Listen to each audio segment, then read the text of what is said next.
जय सिया राम, जय श्री कृष्णा।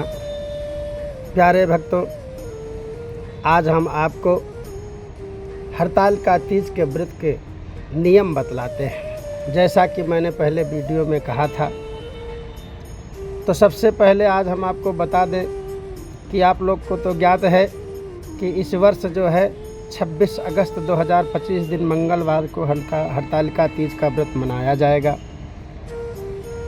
और दूसरे दिन इसका पारण होगा। अब हम आपको एक अच्छी बात बताते हैं कि इस वर्ष जो है, जो नए दाम्पत्य हैं जिनका 1 वर्ष से लेकर 3 वर्ष तक विवाह हुआ है, वे लोग भी इस व्रत को इस वर्ष से प्रारंभ कर सकती हैं। क्यों कि इस वर्ष यदि नहीं करती हैं तो अगले जो वर्ष हैं, अगला जो आने वाला वर्ष है 2026, उसमें मलमास लग रहा है और फिर इस व्रत को वे लोग नहीं कर सकेंगे। फिर उनको 1 साल और इंतज़ार करना पड़ जाएगा।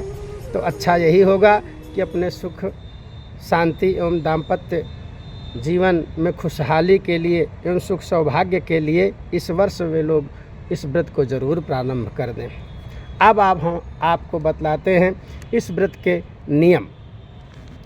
सबसे पहला नियम है, यह व्रत 26 अगस्त को पड़ रहा है, तो 25 अगस्त की रात को बिता करके 26 के सुबह सूर्योदय से पहले आपको सरगही कर लेना है, जिसको नहाय खाए भी कहा जाता है। बिहार में इसे सरगही कहते हैं और उत्तर प्रदेश में, यूपी में इसको नहाय खाए भी कहा जाता है। इसलिए इस व्रत को प्रारंभ करने से पहले नहाय खाए का विधान है। अब नहाय खाए क्यों करना चाहिए, सरगही क्यों करना चाहिए? क्यों कि इस व्रत का नियम बहुत कड़ा है। ये व्रत निर्जला रह करके उपवास किया जाता है। इस व्रत का उपवास जो है, इस व्रत को निर्जला रह करके किया जाता है। इसलिए सुबह प्रातःकालीन, जैसे 26 तारीख को हमारा व्रत है, तो 26 तारीख के सुबह सूर्योदय से पहले हमको सरगही कर लेना है। यानी 4 बजे से लेकर के 4:30 या 4:45 के अंदर में, जब तक कहा जाता है गांव में कि जब तक कौआ ना बोले तब तक ही सरगही करना चाहिए। कौआ यदि बोल दिया और आदमी जग गए, तब फिर जो है सरगही का नियम नहीं रह जाता है, और सूर्योदय के बाद तो एकदम ही नहीं रहता है। इसलिए सरगही आपको 4:30 से 4:45 के बीच में ही कर लेना है। उसके बाद फिर मन में व्रत का धारण करना है। मन में व्रत को धारण करना है। प्रातःकाल उठ करके स्नान इत्यादि करके श्रद्धापूर्वक संकल्प करें मन में कि आज हे प्रभु, मैं आज इस व्रत को अपने मन में धारण कर रही हूँ। हमारे इस व्रत के नियम को पार लगाना आपका कार्य है। और इसके बाद फिर यह हमारा गृहस्थ जीवन है। इसमें हमें तरह तरह के काम होते हैं। बच्चों के लिए नाश्ता बनाना, माता पिता इत्यादि की सेवा करना, भोजन इत्यादि बनाना, तो यह सब आप कार्य करें। बहुत लोगों का कहना है कि यदि हम भोजन बनाते हैं तो उसकी सुगंधी यदि हमारे नाक में जाती है तो महाराज जी क्या हमारा व्रत नष्ट हो जाता है? तो नहीं, ऐसा नहीं होता है। क्यों कि जब तक हम भोजन नहीं करेंगे तब तक हमारा व्रत नष्ट नहीं होता है। और गृहस्थ के नियमों का भी जब पालन करना है तो हमें यह कार्य करना ही होगा। तो इसलिए आप लोग एकदम निश्चिंत रहें, आपका व्रत नहीं नष्ट होगा।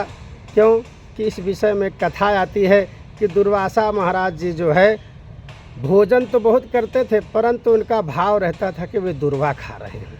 तो यदि दुर्वा खाते थे तो उनका वह अन्न खाया हुआ भी व्रत के समान हो जाता था। इसलिए आप लोग चिंता नहीं करें, इसमें भोजन इत्यादि बनाने से आपका व्रत नष्ट नहीं होगा। और फिर विधि पूर्वक जब आप संकल्प ले लेते हैं तो संकल्प की रक्षा भी भगवान करते हैं।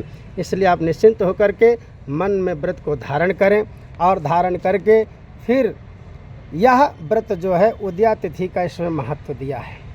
उदया तिथि से लेकर के जब प्रदोष काल प्राप्त होता है तब उसमें हमें इस व्रत का पूजन करना चाहिए। इस व्रत में जो है भगवान शिव पार्वती की पूजा होती है।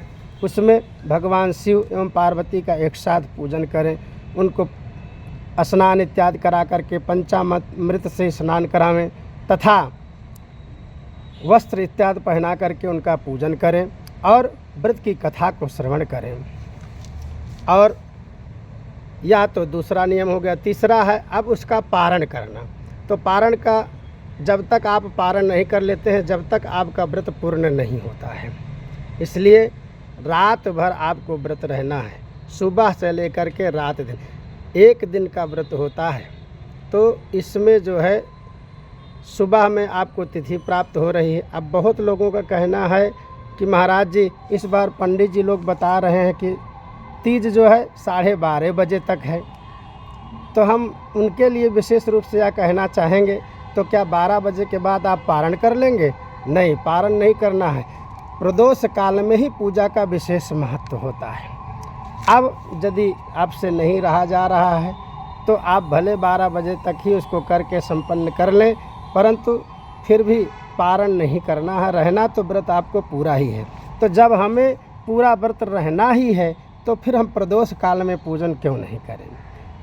जब प्रदोष काल में ही पूजन का विधान है तो हमें पूजन भी उसी समय करना चाहिए। वह समय है सायं 5:30 बजे से लेकर के 7:30 बजे तक, जैसा कि हमने पहले वीडियो में बतलाया है।